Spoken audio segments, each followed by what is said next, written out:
we are a bit sort of on tenterhooks. The new foreign secretary is meeting the Iranian foreign minister today. It's a new Iranian foreign minister also, so we'll see what develops. And as you said, Nazanin has been held now in Iran for almost 2,000 days. It'll be 2,000 days on Thursday. Currently, she is outside of prison. She was given a new prison sentence back in March, but hasn't been brought back into prison. She's awaiting an appeal hearing that hasn't been scheduled, I suspect in relation to the negotiations that are going on. And we've been a story that's been in the news for a long, long time. You'll have seen us on a variety of different broadcasters and me complaining about the government and pushing for the government to do more for a long time. This is now our fifth foreign secretary. In fairness to Liz Truss, she called me yesterday to speak and to say, listen, that Nazanin was a top priority. She'd be meeting with the Iranians today and trying to see how things can be moved forwards. And hopefully she'll have some success. In fairness, I had a good relationship with her predecessor, Dominic Raab, and also with his predecessor, Jeremy Hunt. Both of them tried pretty hard. But for whatever reason, didn't get it sorted. So let's hope that it's fifth time lucky. Yeah, 5 foreign secretaries. That does just highlight the saga that this has been and the terrible time that it must have been for your family. To what extent does a new injection of energy? I mean, Liz Truss has been described as a sort of Tigger in this cabinet, someone who does have boundless energy. She's had success at trade deals around the world. Is there anything that the personality of the Foreign Secretary might be able to do to try and engage the Iranians in a way that they haven't seemed to have been engaged beforehand? I mean, I guess that the short answer is a yes, of course. People matter, and people matter in politics and in diplomacy probably more than in other areas. I don't think we'd have had particular complaints with Dominic Raab in terms of the efforts he was putting in. It's probably a complicated constellation of reasons why it didn't get sorted.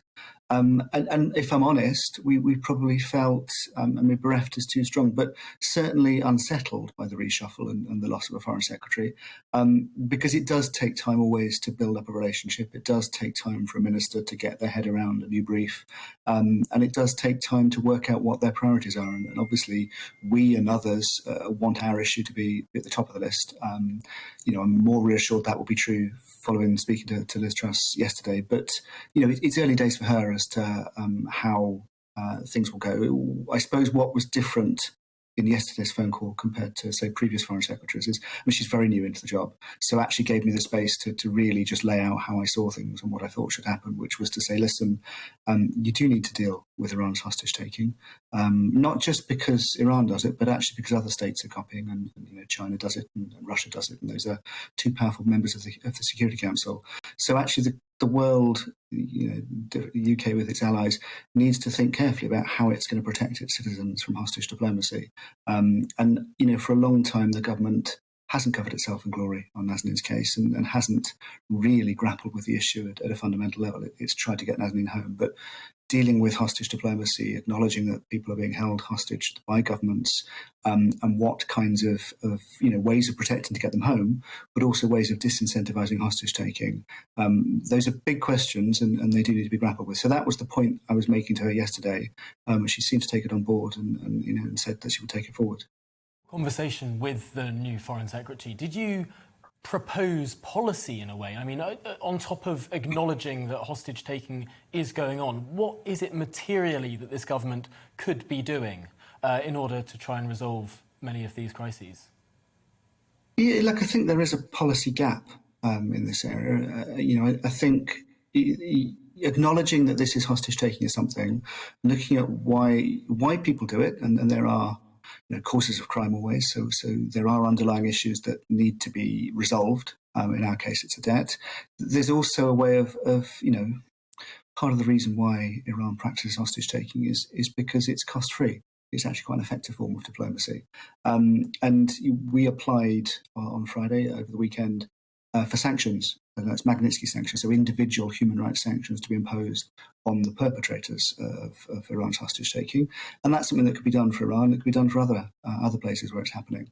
That's not going to be a solution in itself. I think the big picture of hostage taking is a kind of business, and it needs to be a less profitable business. Now that is something that is not done just by the UK. That needs to be done with other countries. Canada, actually back in February, launched a new declaration to say, listen, we're going to, they didn't call it hostage taking, they call it arbitrary detention for leverage. But we've had some declarations, but warm words aren't enough. There needs to be sort of an action plan to go with it, and that's easier said than done. There needs to be lots of discussions with the Foreign Office, with other parties as well. But I think it's realising that there's a problem and that the problem is not being solved is a starting place.